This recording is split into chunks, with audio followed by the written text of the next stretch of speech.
Hello everyone and welcome to English. This is the third part of this week's lesson, and this week's lesson is on drafting business documents. So, today we are going to draft a presentation. But I hear you ask, what is a presentation? Well, a presentation is a speech or a talk in which a new product, idea or piece of work is shown and explained to an audience. In the workplace, you might be asked to make a presentation at a meeting or at a training day to your colleagues. So today we will look at how to write a presentation. But we have all seen terrible presentations.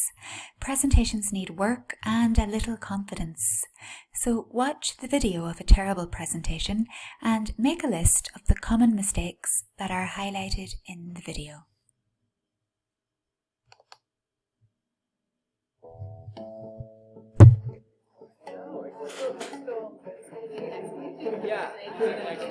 Quadruple checking notes as people file in, getting the computer ready, and asking everyone to take a seat. Pretending to click something on the computer to cover up the fact that I don't know what to do with myself. Arriving just in time. Wrapping up our conversation about a popular TV show we watched last night. Disdain for popular TV show. Mediocre icebreaker joke. That doesn't quite land.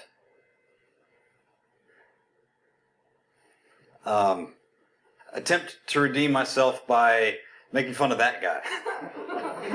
Laughing at that guy. Laughing because he's laughing and I like him. Not laughing, and now checking out for the rest of the session. Title, dramatic pause, of my presentation. Question about how long this session will last? Annoyed, vague response. Exaggerated eye roll. Poignant quote from unknown philosopher to kick off presentation in dramatic fashion. Juvenile slide transition to spice things up. Reading a long paragraph exactly as it appears on the PowerPoint slide about a shocking statistic I just learned about, followed by all kinds of vague lingo that no one will remember 2 seconds from now, capped off by 3 bullet points. Proudly pause to make sure everyone notices my awesome clip art choice. Out of date pop culture reference. Correction about pop culture reference. Defending pop culture reference by citing social networking site no one uses. Audible sigh to make sure everyone knows this is a complete waste of my time. Serious and somewhat over the top reminder about how important this information is.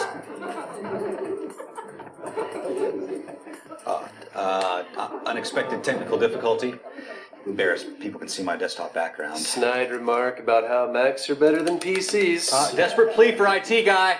Fixing the problem with an annoyed look on my face so that everyone knows how good at computers I am. Unfunny video I'm really proud of having created myself. Texting my friend in a way that I think is discreet. Clearly aware of the texting. Prefacing a preface of a preface so that no one really understands the point that I'm prefacing. And now, going through a long list of facts, one by one by one. Asking if anyone has any questions. Reminding everyone there are no bad questions. Hoping if I wait long enough, someone will finally have a question. Concluding by restating the title of my presentation and dismissing everyone.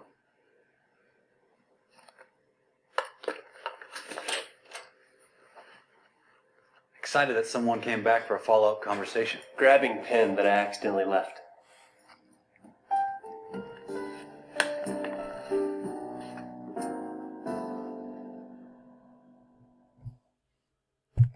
Okay then, so in that video, the presenter made a few mistakes.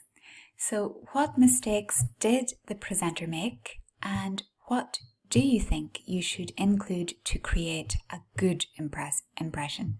So you can pause the video here while you think about those. Well, some of the mistakes that the presenter made included, well, making fun out of the audience, using out-of-date pop culture references, using long pieces of text, long factual slides with pieces of text on them, and in essence, boring his audience. What do you think you could do to make a good presentation? Well, hopefully some of the slides that accompany this video will help you make a good presentation. So let's go. Tips for creating a powerful presentation. So I Have a Dream by Martin Luther King was probably one of the most famous speeches ever written.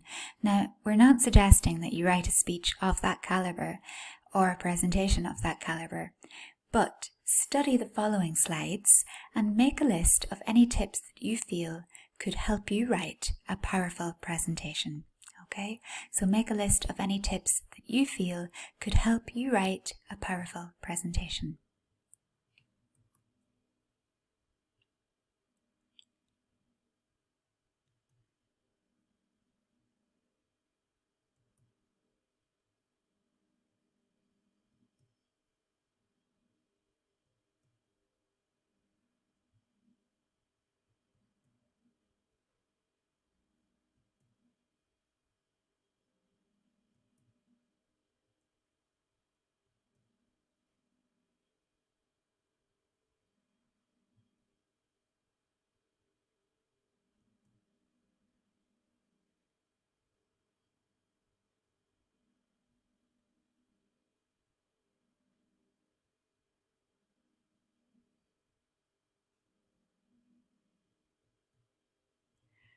Okay, so you can play those back if you need to, and I hope that you have gotten some tips there.